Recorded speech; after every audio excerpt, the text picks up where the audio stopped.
BBA, BCA, BCom computer కోర్సులో 100% placement లభించే ఏకైక డిగ్రీ కాలేజ్ కూకట్పల్లిలోని I3 డిగ్రీ కాలేజ్ 83672152. రమగారు నమస్తే జయ.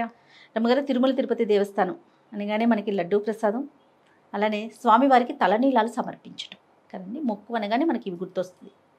తలనీలాలు అనేసరికి పిల్లలకి ఫస్ట్ టైము చాలామంది అక్కడే తలనీలాలు సమర్పిస్తారు కదా రమగారు. అవును, చెవులు కూడా కుట్టిస్తారండి అక్కడే కొంతమంది. ఎక్కువగా మనం తలనీలాలే వింటుంటాం.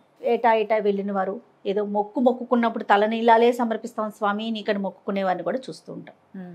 ఆడవారు 3 కత్తెరలు ఇస్తూ ఉంటారు కదండి. గుండు కూడా కొంతమంది చేయించుకుంటారు, తలనీలాలు సమర్పిస్తూ ఉంటారు. ఈ మధ్య ఒక వార్త వింటూ ఉన్నాం, ఆడవాళ్ళు సమర్పించవచ్చని సమర్పించకూడదని. మీ అభిప్రాయం ఏంటి? అభిప్రాయానికి ఏముంటుంది జయ?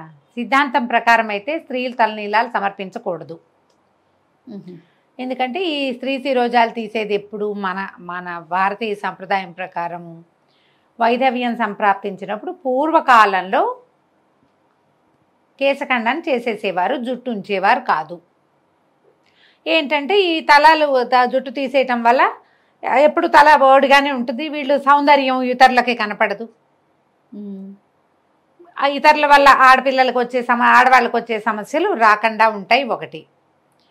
ఇక పూర్వ సువాసిని లక్షణం, ఇది వరకు భర్త ఉన్నాడు ఇప్పుడు లేడు, ఇప్పుడు వీళ్ళింతే వైధవ్యానికి సూచనగా జుట్టు తీసేవాళ్ళు పురాతనమైన విధానము. పూర్వం చేసేవాళ్ళు భర్తగారు లేకపోతేనే జుట్టు లేకుండా ఉండాలి. చిన్నపిల్లలకి పెళ్ళిళ్ళు చేసి సంటప్పుడే పెళ్లి చేయటము, 10 ఏళ్ళు వచ్చేసరికి అలా భర్తలు పోవటం, వీళ్ళు 14 ఏళ్ళు వచ్చేసరికి బూర గొరిగించి మూల కూర్చోబెట్టడం మన తాలూకు పురాతన విధానం. తెల్ల చీర కట్టి కట్టడం, ఆ సాయం పంచలే, చీర కాదు, పంచ కట్టుకోవటమే. వాళ్ళు పంచనే చీరలాగా కట్టుకునేవాళ్ళు, ఆ తల గడప కనపడకుండా ఉంచుకునేవాళ్ళు పూర్వం. నీకు తెలిసే నాటికి నీకు తెలియదు, నాకు కూడా తెలియదు అంతగా, అంత పాతది విధానం. భర్త ఉండగా జుట్టు తీసుకోకూడదు, స్త్రీలు కేశాలు కట్ చేయకూడదు, భర్త కేశాలు కనెక్షను అని ఖచ్చితమైన అభిప్రాయం ఉండేది. అది వేరే సంగతి. ఇప్పుడు స్త్రీలు తీసుకోకూడదు, స్త్రీలు ఎందుకు తీసుకోకూడదు అంటే ఇచ్చేవాళ్ళు ఇస్తూనే ఉన్నారా లేదా అమ్మా? ఇస్తున్నారండి. అవునా? నేను నా 3-4 ఏళ్ల వయసు అప్పటి నుంచి తిరుపతిలో జుట్టిచ్చి వచ్చాం అన్న వాళ్ళని నేను అప్పటి నుంచి చూస్తూనే ఉన్నా. 10 ఏళ్ల వయసులో తిరుమల వెళ్ళినప్పుడు కూడా ఆడవాళ్ళు కొంతమంది జుట్టిచ్చింది కనపడేది. ఎందుకు వస్తాయి ఈ ప్రశ్నలు? ఎవరు కావాలనుకుంటే వాళ్ళు ఇస్తారు, లేకపోతే స్త్రీలు ఇవ్వకూడదు, వాళ్ళ ఇంట్లో వాళ్ళు ఒప్పుకోకపోతే ఇవ్వరు. పాయింటే కదా. ఇంట్లో కుటుంబ సభ్యులు ఒకటి ఉంది కదా. ఇప్పుడు వాళ్ళ ఇంట్లో వాళ్ళు ఒప్పుకున్నప్పుడు, వాళ్ళు ఏదో మొక్కుకొని తీసుకున్నప్పుడు మనం ఎవరమమ్మా వాళ్ళకి చెప్పడానికి? ఆడవాళ్ళు తీసుకోకూడదు, మీరు ఎందుకు తీసుకున్నారంటే నా ఇష్టం, నేను దేవుడికి మొక్కున్నా ఇస్తాను అంటారు. ఎవరో గురువుగారు చెప్పారు, ఇంట్లో వాళ్ళు ఒప్పుకోలేదు, ఇవ్వరు. వారి వ్యక్తిగతం మీద ఆధారపడి. ఖచ్చితంగా ఇది పూర్తిగా వ్యక్తిగతమే జయ, ఖచ్చితంగా. ఇప్పుడు ఈ జుట్టు ఇచ్చే ప్రోగ్రామ్ ఎక్కడి నుంచి వస్తుందో చూద్దాం. అసలు అలా ఆలోచించండి మీరు. ఈ ప్రశ్న అడిగేటప్పుడే ఇది ఆలోచన రావాలి. ఇదివరకు కూడా నేను ఈ మాటే చెప్పాను. విపత్కరమైన పరిస్థితుల్లో మొక్కుకుంటాం మనం. దేని మొక్కుంటాం జయ? బస్సు రావట్లేదని, టైంకి ట్రైన్ అందాలని జుట్టు మొక్కుకుంటారా ఎవరైనా? కాదు కదా. దేవుడా బస్సు ట్రైన్ అయిపోతుంది, ఏదో 5:06కి మనం ఇంకా రోడ్డు మీద ఉన్నాం, 6ంటికి ట్రైను, అయ్యో ట్రైన్ మిస్ అయిపోతుందేమో, వినాయకుడు కొబ్బరికాయ కొడతాను నా తండ్రి, బస్సు ట్రైన్ మిస్ కాకుండా చూడు అంటాం. కొంతమంది అట్లా మొక్కుంటారు. లేదా రాత్రి రేపొద్దున అన్నం తిన్ను, ట్రైన్ మిస్ అయిపోతే అక్కడ ఏదో సమస్య ఉందని వీటికి చేస్తారు.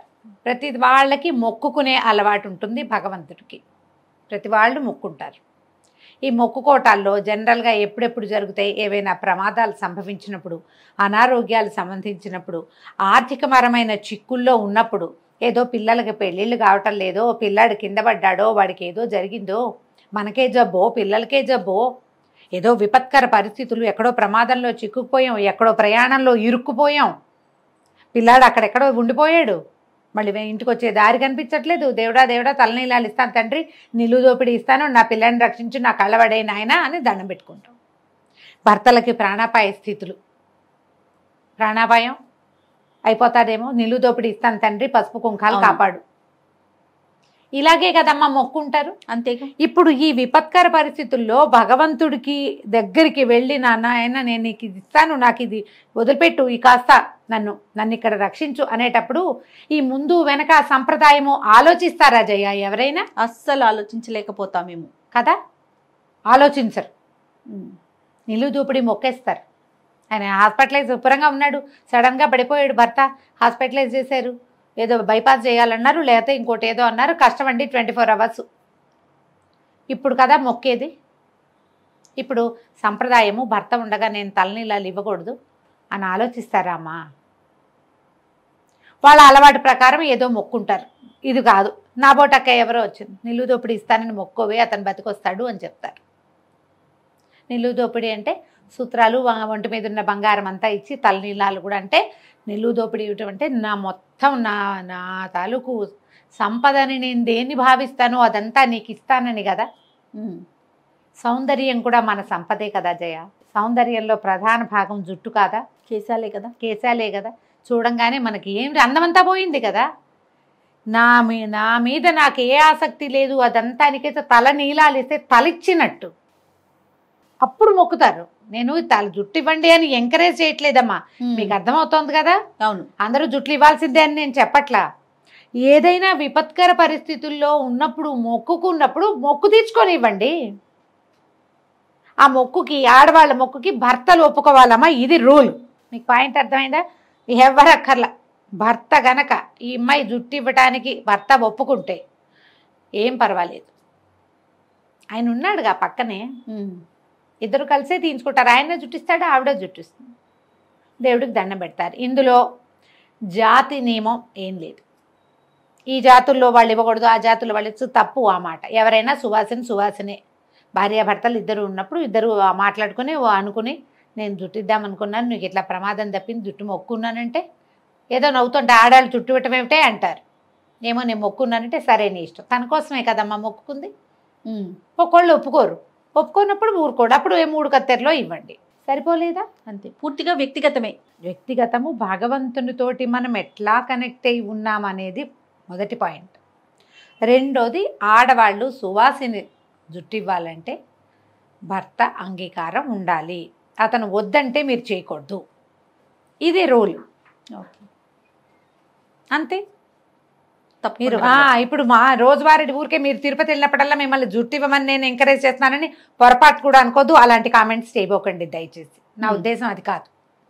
ఇట్లా ఏదైనా ప్రమాదకర స్థితిలో ఉన్నప్పుడు మీరు భగవంతుడికి మొక్కున్నప్పుడు ఆయనకి ఇచ్చిన మాట తీర్చుకోవచ్చు. ఆయనకి కనుక మీరు మీరు మాట ఇస్తే భగవంతుడికి ఇచ్చిన మాట ఇవ్వండి, ఒప్పుకోండి. ఆయనకి ఏం చెప్పారో ఆ మాట ఇదేసేయండి, ఓకే, నిలబెట్టుకోండి ఆ మాటని, అంతే. దాంట్లో తప్పులేదు. ఓకే రమ్మ గారు, నమస్తే. నమస్తే జయ.